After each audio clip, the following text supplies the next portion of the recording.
Dito tayo sa Ceratec by Glamtech Manila. So, yung van ko na ginagamit natin pang-towing, kailangan nating linisin yung salamin. So, grabe na yung acid rain yan. Pagka umula, wala ka na makita. So, ang gamit natin itong Microtech.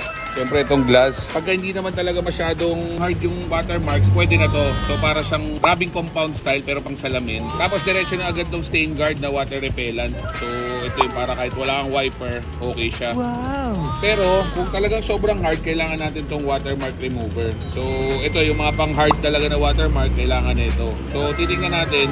Pero kung talagang 3-step ang gagawin mo, ito, tapos ito. Pero siyempre, kung DIY lang kayo, ito lang tsaka ito. Kasi ito, bawal to sa araw.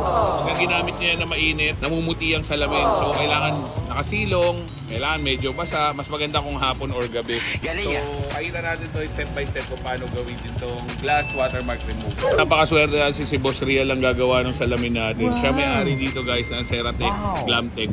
Tapos hindi lang yan guys nagtitint din sila dito. So, pakita natin. Yung mga clear tint na gusto nyo, yung mga JDM, kaya nila dito yan. Yan.